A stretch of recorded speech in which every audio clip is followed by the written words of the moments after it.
ধুধু করছে অরণ্য, না আছে বনের শেষ, না আছে পথের দিশা। আকাশে বাতাসে ভয়ঙ্কর নিস্তব্ধতা। তার মাঝে আমি সন্ত্রস্ত পায়ে হেঁটে চলেছি, একাকী, সুন্দরী, নবযৌবনা, অষ্টাদশী। নরখাদক নয়, নারী খাদকের ভয়ে প্রতি মুহূর্তে গ্রাস করছে আমাকে। পাচারকারীর হাত থেকে রক্ষা পেয়েছি কিছুক্ষণ আগে। আবার হঠাৎ কালান্তক যমের মতো পথ আগলে দাঁড়ায় একদল যম। এরা কারা? প্রমাদ গুনলাম, চরম বিভীষিকার। কিন্তু আশ্চর্য, যমের দলের মাঝে থেকে একটা মধুর শব্দ ভেসে এলো, মা। চমকিত, শিহরিত হলাম, ভয়ার্ত কণ্ঠে বলে উঠি, কে কে ডাকে আমায় এমন দরদি কণ্ঠে? ভেগ সরিয়ে বেরিয়ে এলো এক সৌম্যক্রান্তি পুরুষ, যার আলোর প্রকাশে ভরে উঠল অন্ধকার। বনানী গভীর দীপ্ত কণ্ঠে বলে উঠল, আমি ভবানী ঠাকুর, ডাকাত সর্দার। হ্যাঁ, আমি প্রফুল্ল, অতি সাধারণ এক কুলীন নারী।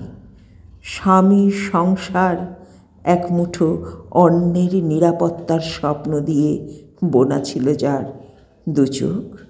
কিন্তু যৌবনের শুরুতে মিথ্যে কলঙ্কে হারিয়েছি আমার স্বামীকে।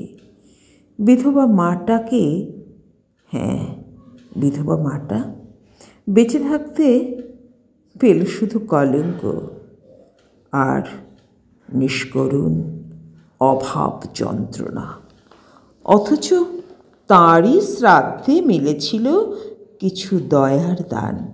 মৃত্যু সব কলঙ্ক মুছে দেয়। জেনেছিলাম সেদিন। কথাটা কবে কে বলেছিল জানি না। সুন্দরীদের বর জোটে না, ঘরণীদের ঘর। এ কথাটা অক্ষরে অক্ষরে সত্য। স্বামী আমার নয়, গভীর বনে আমার শান্তির নীড়। অপরিচিত দস্যুদল আমার নিকট আত্মীয়। গরিব মূর্খরা দিয়েছে আমাকে মায়ের মর্যাদা।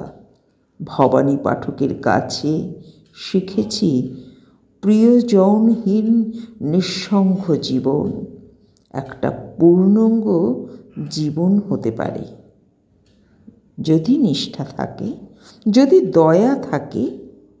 তার আলোক স্পর্শেই তো আমি সাধারণ ঘরোয়া নারী অসাধারণ হয়ে উঠি।